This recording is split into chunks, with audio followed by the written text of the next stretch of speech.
था आई सी you in the court, मैं तुम्हें कोर्ट में खड़ा करूंगा। तो ऐसा क्यों हो रहा था? हर टाइम इलेक्शन की बारी में आके मैंडेट डिनाई कर दिया जाता था, मैंडेट ले लिया जाता था कि बाकी एमएलए, जीते हुए एमएलए को भी मिनिस्ट्री देनी चाहिए, ये एक ही जगह कन्फाइंड क्यों है? Sorry sir. जम्मू के साथ रहना तो कोई नहीं चाहे, ठीक। कोर्ट में तो ड्रामा हम लोग करते हैं लाए। मतलब आप मानते हैं सर लॉ इज ड्रामा करते हैं? पिछ रहे हैं काफी Worst सारे kind of system I have ever seen is this dual dual power. power system. Worst kind of system. And you know, it is Jammu and Kashmir was the only state which has a recognized nice flag. flag, which judges अब इंसाफ नहीं करते। देवेंद्र सिंह राणा ने phone किया, मैं दिल्ली एक conference में था, उसने कहा डॉक्टर साहब आपसे बात करना चाहते हैं। ही जिस दिन आपका ओथ था, जिस दिन आपको ओथ लेना था, उसी दिन आपको खबर मिलती है कि वालदा इंतकाल कर गए। तो हेलो एवरीवन, वेलकम बैक। आज हमारे साथ बहुत ही खास मेहमान मौजूद हैं, मुजफ्फर खान साहब। ये फॉर्मर जज भी रह चुके हैं, हमारे करंटली एमएलए थाना मंडी भी हैं। कोर्ट से लेकर असेंबली तक की जर्नी काफ़ी इंस्पायरिंग है। इसी पे हम सर से आज बात करेंगे। Sir thank you so much, आपने टाइम दिया। Thank you. सर शुरुआत करेंगे, पहले अगर थोड़ा हम थोड़ी सी पीछे चले जाएं। आपने इस बार इंडिपेंडेंट लड़ा, आपको मैंडेट नहीं दिया गया, या आपके फादर साहब लड़े थे। 1997 में आपको 1977 में आपको मैंडेट नहीं मिला, 1996 में आपको मैंडेट नहीं मिला, उसके बाद 2014 में भी आपको मैंडेट नहीं मिला, बट तब आपने पार्टी नहीं छोड़ी। अब भी 2024 में आपको मैंडेट नहीं मिला, तो पार्टी छोड़ने की क्या वजह रही, और इलेक्शन आपने क्यों चाहा कि इंडिपेंडेंट ही लड़ा जाए? मुझे जो मेरे वर्कर थे उस वक्त में, जो पिछले 5-10 साल से मेरे साथ जुड़े हुए थे, वो उस दिन मेरे घर आ गए और उन्होंने कहा कि भाई हमने इलेक्शन लड़ना है। मैं रिलक्टेंट था कि मैं तो मतलब सोच रहा था कि भाई मैं वापस अपनी प्रैक्टिस स्टार्ट करूँगा। बीच में गैप हो गया था 2-3 महीने का। मैंने तो ये फैसला कर लिया था कि भाई मैं अपने सुप्रीम कोर्ट चला जाऊँगा वापस। देवेंद्र सिंह राणा ने फ़ोन किया, मैं दिल्ली एक कॉन्फ्रेंस में था, उसने कहा डॉक्टर साहब आपसे बात करना चाहते हैं। फारूक साहब मेरे साथ बात हुई, उन्होंने कहा भाई आप अपने कागज़ जमा कर दो क्योंकि आपको 2-3 महीने लगेंगे उसको। मैंने कहा जी ठीक है, मैंने दिल्ली से ही रिज़ाइन भेज दिया। खैर अल्लाह को मंजूर ऐसा था। बहरहाल मैंडेट ना मिलना भी मुझे शॉक तो हुआ कि मैंने जिस पार्टी को बड़ी मेहनत से बनाया था, वहाँ मैंने उस पार्टी को बिल्ड किया था और बड़ी मेहनत करके बिल्ड किया था। वहाँ पार्टी का नामो निशान भी नहीं था उस इलाके में। जब मैंडेट नहीं मिला तो मैं खुद ही मैंने सोचा कि शायद मेरे रब को मंजूर नहीं है कि मैं सियासत में रहूँ, मेरा शायद वकालत में ही अल्लाह ने लिखा है। तो मैं माइंड बना लिया था, लेकिन उस वक्त लोगों ने मजबूर जब किया तो मैं I decided to contest the election लड़ना है। सर इस पे आएंगे, जैसे पार्टी को ऑलमोस्ट ऑलमोस्ट आपको 50 साल हो गए थे एनसी से जुड़े हुए, मतलब ये तो वही बात हो गई, आपके नस नस में, रग रग में एनसी था। तो ऐसा क्यों हो रहा था? हर टाइम इलेक्शन की बारी में आके मैंडेट डिनाई कर दिया जाता था, मैंडेट ले लिया जाता था। खैर ये अल्लाह की मर्जी ऐसे ही थी। मेरे फादर ने रजौरी में जो इलाके को रिकग्निशन मिली, वो मेरे फादर ने जब फर्स्ट इलेक्शन लड़ा 77 का, बहुत वोट लिया उस वक्त, हार गए इलेक्शन लेकिन बहुत नैरो मार्जिन से, और इंडिपेंडेंट लड़े उस दौर में जब शेख साहब का दौर था। और नेशनल कॉन्फ्रेंस का कैंडिडेट जो था वो समझ लो कि अगर शेख साहब लोगों को कहते थे कि भाई खंबे को वोट देना है तो वो खंबे को वोट देते थे। उस दौर में भी मेरे फादर साहब ने कंटेस्ट किया और बहुत बड़ा वोट लिया था। उसके बाद अल्लाह की मर्ज़ी ऐसी रही कि मौका नहीं मिला। उस वक़्त जो इंडिपेंडेंट वो कांग्रेस से जो कैंडिडेट जीत कर आए थे, तालब साहब, उन्होंने नेशनल कॉन्फ्रेंस ज्वाइन कर ली। वो जीत कर आए थे तो नेक्स्ट मैंडेट उन्होंने ले लिया। उसके बाद कोलिशन होगी कांग्रेस के साथ, सीट कांग्रेस को चली गई, फादर साहब को नहीं मिला, 96 में भी नहीं मिला, जाकर 2002 में मैंडेट मिला, वो जीते।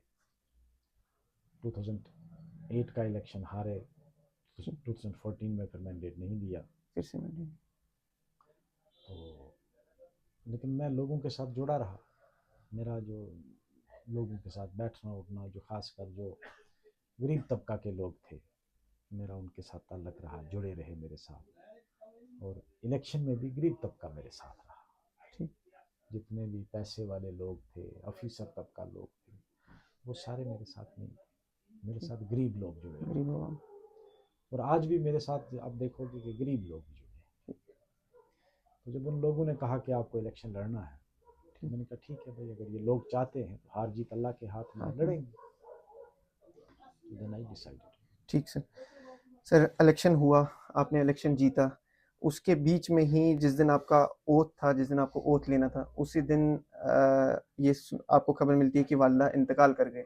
तो वो क्या मंजर था, क्या आपके साथ क्या बीती, जब मतलब जब वालदा का साथ ही मतलब एक खुशी का माहौल था, पूरा एक सब खुश थे कि इतने 22 साल के अरसे के बाद आपने आपकी फैमिली में आपने इलेक्शन जीता, और साथ ही साथ आप ये सुन रहे हैं कि वालदा का इंतकाल कर गए ओथ वाले दिन ही सर। ये मेरे लिए एक शॉक था, क्योंकि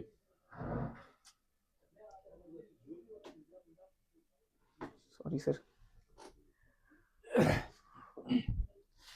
हमें मतलब खिदमत का मौका भी नहीं मिला, वो कभी बीमार भी नहीं हुए।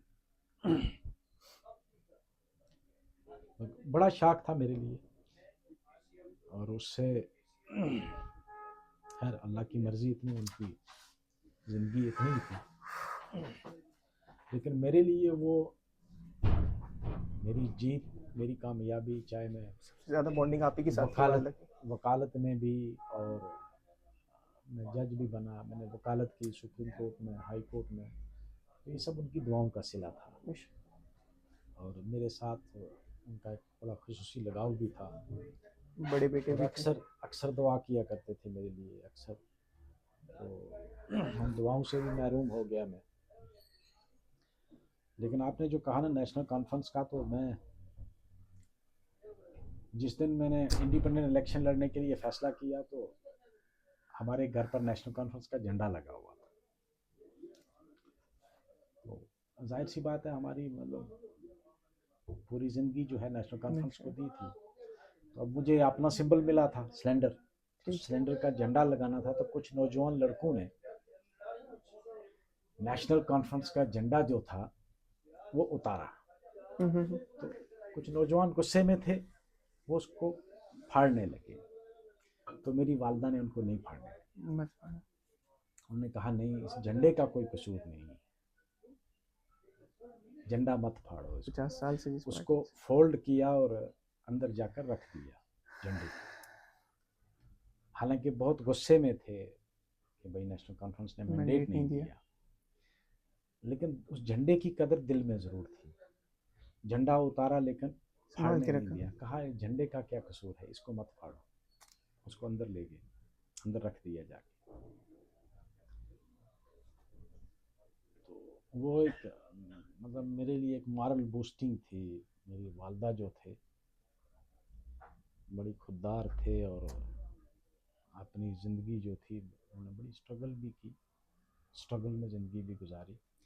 और उस स्ट्रगल ने मुझको भी इनकरेज किया, मैंने भी स्ट्रगल की। I started my career as a teacher. मैं 97 में 96 में अभी पढ़ रहा था जब अलीगढ़ में, तो एक सिलेक्शन हुई, इंटरव्यू हुआ 96 में, लिस्ट जाकर 97 में निकली, जिस साल में पास आउट हुआ। थ्रू टेलीग्राम मैंने ज्वाइन किया। उस वक्त टेलीग्राम होती तब होते थे उस टाइम पे। हाँ। टीचर कोई 5-6 महीने रहा होगा, फिर मैंने रिज़ाइन किया, वकालत शुरू की। हाई कोर्ट में मैं मेरे ख्याल में 1 साल के अंदर ही मैं गवर्नमेंट साइड भी चला गया। तो मैं जज बन गया अडहॉक 2001 में। 17 साल फिर मैंने एज जज काम किया, एज सीनियर सब जज में। I was about to be promoted as a sessions judge within 1-2 years when I voluntarily retired. मैंने voluntarily, वो भी मैंने पार्टी के कहने पे किया। एनसी के कहने पे ही आपने ये छोड़ा। हाँ। सर इसी पे बात करेंगे। 2019 में आपने गालिबन 2019 में आपने वॉलंटरी रिटायरमेंट ली, तो उसके पीछे यही रीज़न रहा कि आपको पार्टी की तरफ से कहा गया कि आपने इलेक्शन लड़ना है, आपने यहाँ आ जाएँ, और लोगों का ये रहा। सर ड्यूरिंग जो ये फेज़ था, ड्यूरिंग आप जब आप सर्विस में थे, मतलब मैं ये पूछना चाहूँगा कि आपने काफ़ी सारे केसेस देखे होंगे। अभी जुडिशरी में लेके आपने देखा होगा काफ़ी केसेस को लेके डिले हो जाता है, काफ़ी चीज़ों को लेके बहुत सारी चीज़ें आ जाती हैं बीच में। सर अभी की जुडिशरी को लेके आपको क्या लगता है, क्या प्रॉब्लम्स फेस कर रहे हैं अभी? अभी करंट सिचुएशंस क्या है, क्या चल रहा है? बहुत दुख होता है। मैं अगर आपको हकीकत बताऊं कि मैं इस इंस्टीट्यूशन के साथ इमोशनली अटैच्ड था, जुडिशरी के साथ, and I have given my prime youth to this whole institution life as into a this. Lawyer, as a जज। एग्जैक्टली। और मतलब ये इंस्टीट्यूशन जो है judiciary, it survive and it thrives on the confidence of the people. Exactly. जो सबसे ज्यादा वर्रिंग है इस वक्त, people have lost faith in the judiciary. That बिल्कुल। is the most dangerous aspect of this exactly. entire issue. लोग आस्ता आस्ता जुडिशरी से कट ऑफ हो रहे हैं। मतलब उनको फेथ उठ गया है। हम्म। बहुत सारे उसमें वजूहात हैं। Delay is one of the reason. Hmm. और फिर जजेस की जो कंजर्वेटिव सोच हो गई है। जी। Our judiciary is known for being very liberal, liberal and neutral. Liberal and neutral. Neutral. अब है या नहीं है, मैं उस पर कमेंट दैट इज नहीं अ कर रहा हूँ। Secondary thing. दैट हाँ is a secondary thing, but people feel हाँ। that the judiciary is influenced. That is that and that ultimately matters. लोग क्या सोचते हैं इसके बारे में? आप किसी आम ले आदमी को भी पूछोगे ना, ले मैन, वो कहेगा भाई जजेस अब इंसाफ नहीं करते हैं। आम आदमी भी ये कहता है। वो वही करते हैं जो सरकार कहती है। वो एक बड़ा मतलब खतरनाक एस्पेक्ट है इस इंस्टीट्यूशन के लिए। और इस किस्म की जो पब्लिक ओपिनियन जुडिशरी के बारे में कभी भी नहीं बना। हम सुनते थे बचपन में भी, अगर कोई आदमी किसी के साथ ज्यादती करता कहता मैं तुम्हें कोर्ट में खड़ा करूंगा, मुझे कोर्ट इंसाफ दे। आज आपको ये कहने वाले बहुत कम लोग मिलेंगे, मिलेगा ही कोई, very few. You will not find anybody true कि जो इस दावे से कहेगा that was the real respect of the judiciary. कि एक भेड़ बकरी चराने वाला आदमी भी अगर उसके साथ कोई ज्यादती करता था, वो कहता था आई सी यू इन द कोर्ट, मैं तुम्हें कोर्ट में खड़ा करूंगा। क्योंकि उसको भी फेथ था कि मुझे और कहीं इंसाफ नहीं मिलेगा, he had his faith in court, मुझे कोर्ट में इंसाफ मिलेगा। True. वो आज we have lost it. That faith in court. We are not losing it, we have lost it. We have already lost it. We have lost it. It's a big statement. और उसको to stem that erosion is a Herculean job. It is not that easy. आज की date में जो erosion हो गया है लोगों के दिलों में, you cannot stem it back. उसके लिए you need a revolution. कोई revolutionary change आए, cataclysmic change जिसको कहते हैं इंस्टीट्यूशन में, कि आज से जो 20 साल या 15 साल पहले जो कोर्ट की कदर थी लोगों के दिलों में, वापस आ जाए कोई, उसके लिए you need a cataclysmic change. आप एक इंडिपेंडेंट एमएलए रहे, तो सर हम मोस्टली ये देखते हैं कि इंडिपेंडेंट एमएलए इलेक्शन लड़ते हैं, उसके बाद क्या होता है कि मोस्टली एमएलए मेजॉरिटी को सपोर्ट करने लगते, मेजॉरिटी की तरफ अपना सपोर्ट देते हैं। तो सर ये मोस्टली ऐसा क्यों होता है कि मेजॉरिटी की तरफ सपोर्ट चले जाता है, या अपोजिशन में क्यों नहीं सपोर्ट जाता है इंडिपेंडेंट एमएलए का? देखिए हमारे पास ऑप्शन भी कोई नहीं था, और मैं तो सच बताऊं आपको कि एक दिली लगाव भी नहीं। I sincerely believe it that National Conference ideologically is the only party which can serve the people of Jammu and Kashmir politically. Because politics is basically, it is an ideology. Exactly. Ideology matters. और national conference का मेरा मानना आज भी है कि that is the only option लोगों के लिए राइट नाउ। Right now. अगर उससे कोई बेटर ऑप्शन होता मेरे पास, देखो बीजेपी के साथ मैं जा नहीं सकता था, ठीक। Ideologically conflict. we are pole apart. Poles apart. Pole apart in the sense ठीक। they believe in the communal politics. I don't believe in it. चाहे वो कुछ किसी भी political party, I remain deadly against Hurriyat simply for the reason that they believe in communal politics. ठीक। Not for any other reason, but Only because because they of this. believe, because of this reason, that they don't tolerate Hindu community. They don't tolerate Kashmiri Pandits.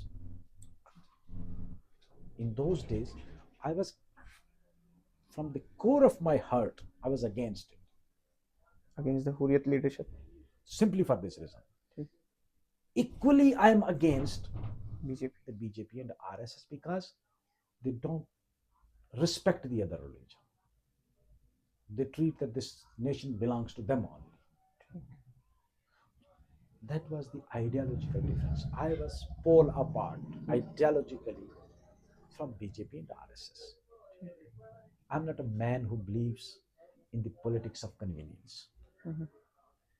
I'm a firm believer. I'm firm in my ideology. I'm firm in my thoughts. You cannot expect me at any cost, whatsoever high it may be, to join hand with any political party with whom That you are I having cannot sit ideology. together, ठीक। with whom I cannot share my ideas, or those who are antithesis to my thoughts. My thoughts may also be wrong. That is the democracy. But I believe it to be good. I believe it to be true. I believe it to be the only principle which leads to the welfare of the people. और असल सियासत का जो मकसद है, the basic purpose of the entire politics is not to gain the power. It is to serve the people.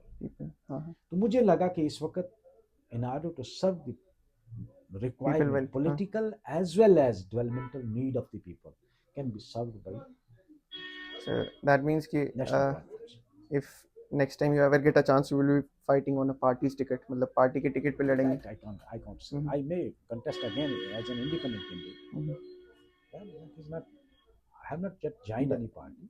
I may contest again. Being supportive of NC, that doesn't mean कि आप next election पे लड़ रहे हैं, उनके साथ लड़ रहे हैं. That is too early to predict anything because we have almost 4 years to go. Yes sir. Sir, coming back to your constituency, उसमें सर बेसिक इश्यूज जो चल रहे थे, उसमें जीडीसी की बात चल रही थी, उस पर आप काफ़ी, मैंने देखा आप उस पर बात भी कर रहे थे सर. इसमें इतना मुश्किल होता है जीडीसी अलॉट करना. जीडीसी दरहाल भी है, जीडीसी इसमें थना मंडी भी है, मंजा कोट में जीडीसी नहीं है. उस पर सर आप काफ़ी इश्यूज, काफ़ी बात उठा रहे थे उस चीज़ पे. I am putting my best foot forward, struggling to get at least one GDC sanction. उसकी वजह ये हुई कि उस वक्त there was a mushroom growing of GTC, upgradation of almost excessive level जिसको कहते हैं. अरे भाई ऐसे गवर्नमेंट डिग्री कॉलेज बने जहाँ सिर्फ एक हायर सेकेंडरी है. एक हायर सेकेंडरी में कितने बच्चे होंगे? 20-30 बच्चे. 20-30 बच्चे के लिए गवर्नमेंट डिग्री कॉलेज नहीं चल सकता, लेकिन चल रहा है पॉलिटिकल रीजन से. हमारे वहाँ एक बहुत बड़ा एरिया है. Vast area. Exactly. It's a vast area. We have 10 higher secondaries to feed. 7 in our block, Manjakot में. 7 हायर सेकेंडरी तो मंजाकोट में है. एक बालाकोट, एक ब्रुत्ती जो लोग मंजाकोट पढ़ते हैं, और संग्योट. 3 वो है. We have 10 higher secondaries. 3 जो हायर सेकेंडरी पुंछ डिस्ट्रिक्ट की हैं, उनको नियरेस्ट मंजाकोट पड़ता है. ठीक. आपका संग्योट जो है वो 10 मिनट का रास्ता है. जब जो नई हाईवे बन रही है, हमें नहीं मिल सका for political reasons, for many other reasons which I do not want to disclose. There were some ulterior motives not to give a higher college in Manjakot. लेकिन मैं उसको यहाँ डिस्कस नहीं करना चाहता because I don't want to get into that issue. No issue sir, कोई बात नहीं। मे बी आपके पर्सनल कुछ रीजंस रहे होंगे इस चीज़ के पीछे भी, बट स्टिल उसके बाद भी सर एक बात आती है, काफ़ी मेरी लोकल से भी बात हुई, वो कह रहे थे प्लेग्राउंड के इश्यूज़ हैं। सर ने वो चीज़ नहीं उठाई, और भी काफ़ी सारे इश्यूज़ हैं सर। एक एक सवाल जो बार बार आ रहा है, बार बार आ रहा था, मैंने लोकल से भी पूछा, बात भी की, कह रहे थे कि सर कॉन्स्टिट्यूंसी में टाइम कम दे रहे हैं, कोर्ट की तरफ ज़्यादा टाइम दे रहे हैं, चैम्बर्स में ज़्यादा टाइम दे रहे हैं, क्या ये सच है? देखिए, मैंने तो कोर्ट में हम्म, एमएलए बनने के बाद शायद वो नाजर ही मैं कहीं कोर्ट में गया हूँगा, वो भी हम्म, सुप्रीम कोर्ट में। एक दो कोई मजबूरी है कि जो पुराने केसेस हैं, उनके लिए जाना पड़ता है। नया केस मैंने अब लेना छोड़ दिया था कि भाई मैंने, लोगों ने मुझे वोट दिया है, मैं लोगों को, ठीक। तो मुझे लगता है कि I am the first MLA of that area जो अपने इलाके में रहा। हम्म, मैं जम्मू भी नहीं आया। जम्मू उस दिन जिस दिन कोई मीटिंग हुई या सेक्रेटरीट में अगर कोई काम हुआ, कोर्ट बस। में तो मैं बहुत कम जाता हूँ, और मैं जाता भी हूँ अगर तो मैं पैसा कमाने नहीं जाता। हैबियस कार्पस की पिटीशन अगर मैं करता हूँ तो I do it gratuitous, I don't charge anything. मैं ज़्यादा उसके ठीक, लिए जाता हूँ। ताकि इस वे में भी आप पब्लिक को सर्व कर पाओ, इस वजह से। मैं उसका एक, मैंने उसी दिन फैसला कर लिया था जिस दिन मैंने इलेक्शन जीता था कि मैं हैबियस कार्पस की जो पिटीशन, जो पीएसए उसमें आप के चार्ज नहीं केसेस हैं, करोगे? उसमें मैं चार्ज नहीं करूँगा। मतलब अभी आप सिर्फ पीएसए के केसेस ही लड़ोगे, अगर आए भी तो? आए भी तो, हाँ, कोई बड़ा केस आ जाए ठीक। जिसमें कोई मतलब बहुत बड़ी रिक्वायरमेंट होती है, तो कभी कभार। इसमें महराज मलिक के केस में आपको पार्टी ने अप्रोच किया था, या? जी जी, उसके पेरेंट्स, उसके फादर अच्छा, साहब उनके और उसके पेरेंट्स ने ब्रदर्स, अप्रोच किया था, ब्रदर ठीक ठीक आए, ठीक, उनके ब्रदर वगैरह। फादर आए। ठीक ठीक ठीक।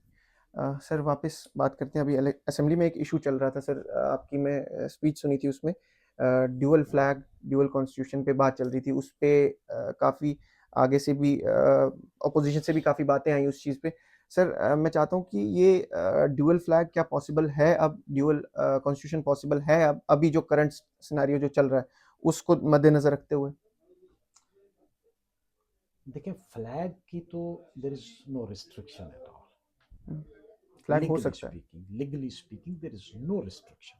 There are many other states which have their own flags. और उस पर कॉन्स्टिट्यूशनल बेंच ने, सुप्रीम कोर्ट के कॉन्स्टिट्यूशनल बेंच ने एक डिसीजन भी दिया है, A state can have its second flag. It's can have its own flag. ठीक। उसमें तो कोई, हमें कोई रोक नहीं एंड सकता। और कॉन्स्टिट्यूशन। हमारा हमारा फ्लैग, अरे भाई, स्ट्रेट से उतारने से दिलों से नहीं उतरा, दिलों में अभी भी है। ठीक। There were two things which remained in 370 when it was abrogated in August 2019. One was protection of the land, that only a state subject can purchase or sell the land. Land. That was a protection in the interest of the people of Jammu as well as Kashmir. Kashmir. It was more in the interest of the people of Jammu than Kashmir. Kashmiri people. The second protection was of job, jobs. because, and that protection was given by none else than the Maharaja of Hari this. Singh. ठीक। महाराजा ने वो protection दी थी यहाँ के नौजवानों को। और ऐसा भी नहीं है कि मुल्क के किसी दीगर रियासत में ये प्रोटेक्शन नहीं है, बहुत सारी रियासतों में ये प्रोटेक्शन अवेलेबल है। तो जब बाकी वालों को है, तो what is special in it that you can not give it to the people of Jammu and Kashmir? It was in that background I said it. We saw the backlash coming from opposition party की, ये कह रहे हैं कि they want to bring American constitution, वो America की बात कर रहे हैं।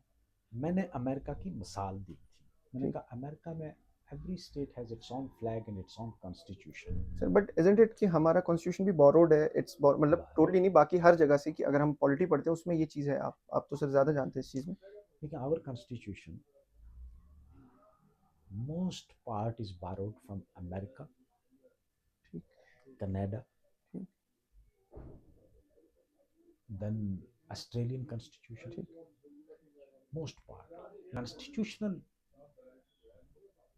built up is based taking good provisions suitable to the polity of India from different constitutions of the world. Different constitutions of the world. It is an amalgam of different constitutions. तो मैंने ये कहा कि America is purely a federal country. क्या America तरक्की नहीं कर सका?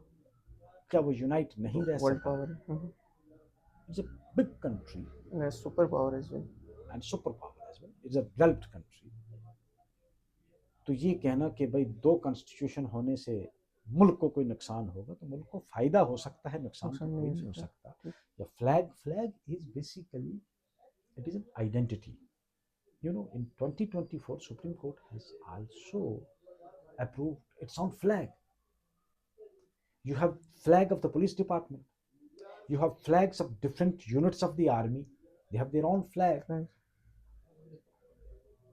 So likewise, every state has its own identity. Flag के साथ लोग इमोशनली जुड़े होते जुड़े हैं। होते ये हैं, हाँ। हमारा फ्लैग ठीक। एक आइडेंटिटी होती है। Government is negotiating with northeast states. They want a separate constitution, they want a separate flag also. Flag they have, but they want to, they want that flag to be recognized. And you know, Jammu and Kashmir was the only state which has a recognized Nice flag. flag, which has a mention in the constitution of Jammu and Kashmir. Other states flags are not recognized, but there is no prohibition that you cannot unfurl it along with the national flag. There is no such prohibition. Sir, do you think assembly has become a place of conflicts? मतलब rather It speaking on ought to public be. issues. It ought to be. It ought to be a place of conflict, Mhm. because in a democracy, No. it's a battle of ideas. ठीक। And once you say that it's a battle of ideas, Ideas. conflicts are bound to be But- there. But You cannot expect that no, there won't be any, exactly. everything will be in according to my ways of thinking. ठीक।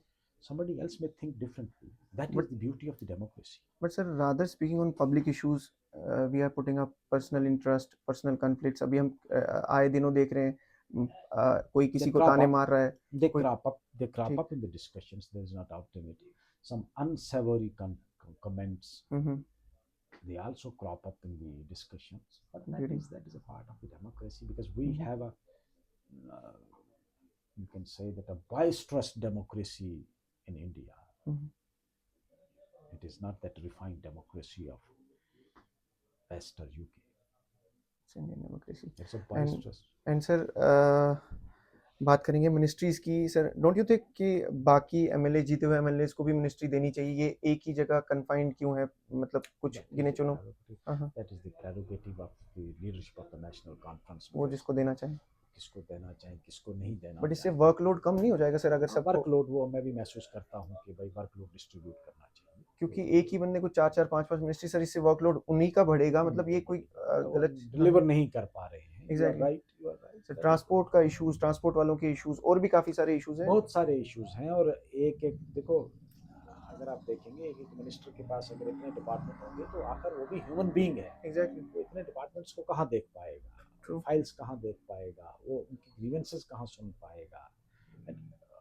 Minister has to run the department, he is the head of the department. तो इतने departments अगर एक ही minister को देते हैं तो मुश्किल होती है, उसमें कोई शक नहीं। लेकिन I do not know, they are wiser than me, they will decide it. So don't you think कि देनी चाहिए थी?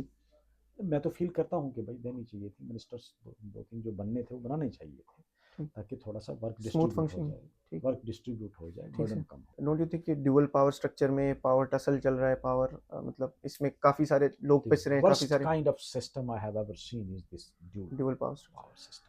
Worst kind of system. It is totally undemocratic. You undermine the authority of the elected government, which is accountable to the people. So this is a cruel joke with the democracy. Cruel joke with the democracy. And people now realize it. लोग समझते हैं अब। लोग हमको, हम जब जाते हैं इलाके में, लोग कहते हैं हमें पता है आपके हाथ में कुछ नहीं, आपके हाथ, हमें पता है आपको तंग किया जा रहा है, हमें पता है आपको परेशान किया जा रहा है, गवर्नमेंट नहीं चलने दी जा रही है। लोग सब समझते हैं।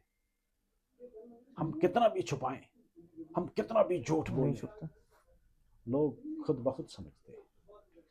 Don't you think statehood is the need of the hour? Need of the hour, the earliest, the best.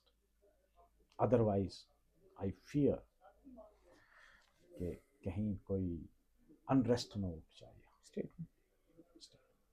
Sir साथ ही साथ आपने देखा होगा कटरा में भी एक इशू चल रहा है रोपवे को लेके। सर उस पे आप क्या कहेंगे कि रोपवे लगना चाहिए? लगना चाहिए अगर कटरा में hmm, ropeway, if it is required there. But sir locals तो उसके खिलाफ हैं कि रोपवे नहीं लगना चाहिए, उससे लोग नहीं काफी के। चाहते हैं, लोग नहीं चाहते हैं, मगर तरक्की के लिए मैं लोगों को भी कहूँगा हम्म, डेवलपमेंट शिफ्ट करना पड़ेगा। कल तक हम पैदल वो चलते पैडल हैं। मारने वाले रक्शे पे चलते थे, ठीक। आज उस पर नहीं कोई चल सकता है। आज ऑटो आ गए हैं, आज वो पोल्यूशन फ्री ऑटो जो है ई वो रिक्शाज। ई रिक्शाज आ गए हैं। तो सिस्टम शिफ्ट करेगा, तो उसके साथ हमें भी शिफ्ट करना शिफ्ट पड़ेगा। करना पड़ता है। सर अभी यूथ पे आएंगे।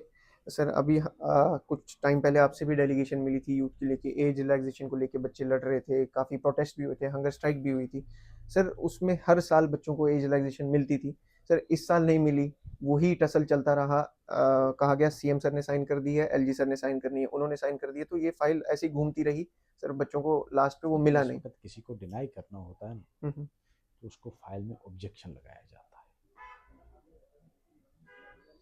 That is the easiest way to throw a file into the dustbin. कोई भी लेम एक्सक्यूज दे के वो। कोई ऑब्जेक्शन लगाया, अब गवर्नमेंट ने भेजी थी, बहुत टाइम था, आप एग्जाम पोस्टपोन कर सकते थे, कोई फर्क नहीं पड़ता, रिलैक्स करना चाहते कर सकते थे।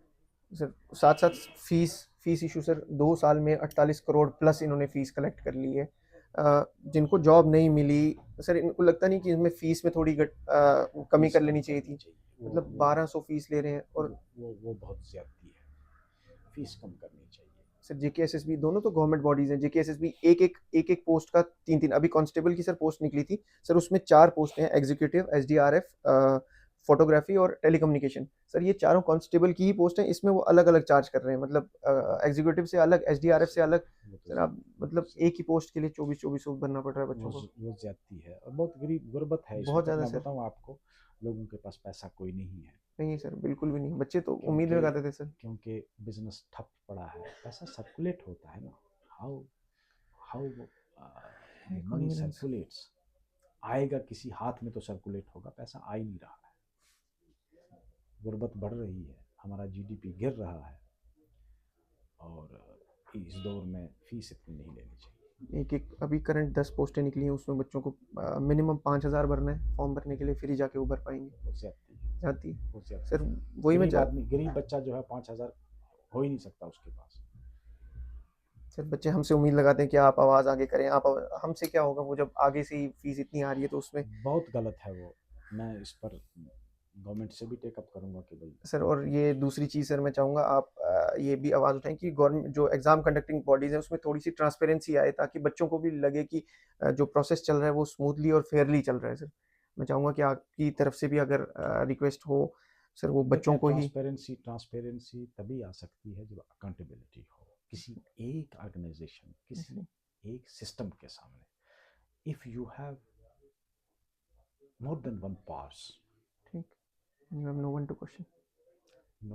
nobody can question you। यहाँ 2 पावर्स हैं और कंट्रोल किसी एक का भी नहीं सिस्टम पर। जब तक सिस्टम किसी single handed, cabinet is the policy making, supreme policy making body of the democratic institution, democratic system। जब कैबिनेट के पास पावर नहीं रहेगी तो अकाउंटेबिलिटी कहाँ से आएगी? अकाउंटेबिलिटी तो तब आएगी ना if you have those powers. वो जब तक स्टेट नहीं आएगी, देखो जब तक स्टेट थी सर ये हालत नहीं थी। नहीं थी बिल्कुल नहीं थी।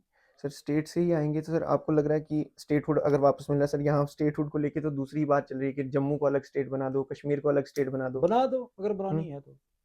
सर उसमें चिनाब वैली, पीर पंजाल, बाकी एरियाज कहाँ हम जाएंगे? भी अलग मांगेंगे क्योंकि हम हमारा तो कल्चर ही अलग है। ठीक।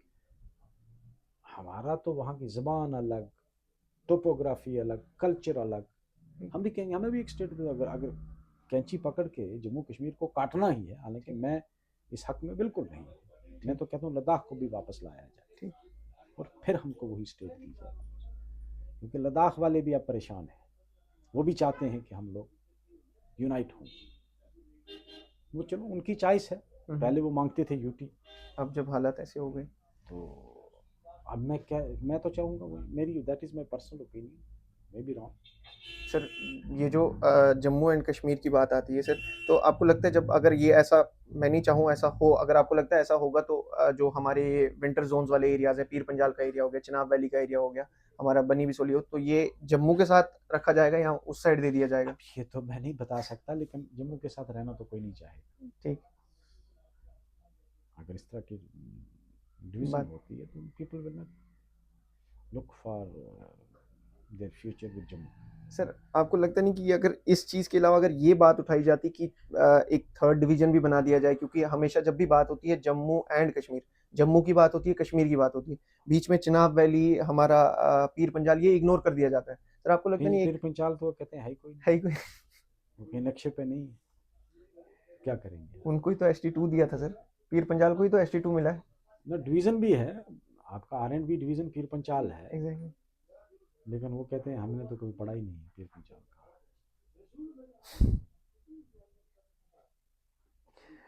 सर लास्ट पे आते हैं हम अपने रैपिड फायर राउंड पे। इसमें सर आपको बस एक ही चूज करना है, या एक आंसर या दूसरा आंसर, सीधा सीधा जवाब। पहले शुरुआत करेंगे सर चाय या कॉफ़ी से। चाय पसंद करते हैं या कॉफ़ी? चाय। सर कोर्ट रूम या assembly? Tough. Assembly is a एक चूज करना ब्रॉडर है सर, स्पेस। एक चूज करना है आपको। असेंबली। असेंबली, कोर्ट रूम नहीं। सर जज मोड या leadership mode? It is always leadership. Leadership mode. तो मतलब आप प्रोफेशन की तरफ कुछ भी चूज नहीं कर रहे? प्रोफेशन मैंने उसको सर्विस किया है, नो आई हैव। अब आपको आगे। ठीक सर, वाजवान या सिंपल दाल चावल? सिंपल। सिंपल दाल चावल, नो वाजवान। अच्छा सर, ये पब्लिक कंप्लेंट्स या पॉलिटिकल डिबेट्स? बोथ। दोनों। एक चूज करना है sir. Public complaint is better way ठीक to understand the things. Sir, if not जज और MLA, what would you choose, teacher या फार्मर? टीचर तो आप पहले भी थे, बट खुद से क्या चूज करते हैं आप? Lawyer. अच्छा मतलब ठीक है उससे भी अलग। Politics in one word? Politics is a platform to serve the people. ठीक। Opposition in one word? Opposition is to correct the errors committed by the ruling party. आपको लग रहा है ऐसा हो रहा है अभी? नहीं हो रहा। Sir who talks more, politician या lawyer? It is a mixed question. Sometimes lawyer speaks too much, sometimes politician speaks too much. Sir court room में ज़्यादा ड्रामा लॉयर्स करते हैं या क्लाइंट्स करते हैं? क्लाइंट तो ड्रामा नहीं कर पाता है। मैं यही चाह रहा था सर आप थोड़ा हंस भी जाओ, मैं तभी मैं सोच रहा था मेरा खत्म भी होने वाला है सर, हंसे नहीं। कोर्ट में तो ड्रामा हम लोग करते हैं, लॉयर। मतलब आप मानते हैं सर लॉयर्स ड्रामा करते हैं? Basically advocacy itself is just playing with the words. ये थी हमारी आज की बातचीत, बहुत अच्छा लगा। मैं बार बार घड़ी देख रहा था, मैंने कहा कितना टाइम हुआ, कोई पता नहीं चला, 1 घंटा कैसे निकल गया सर।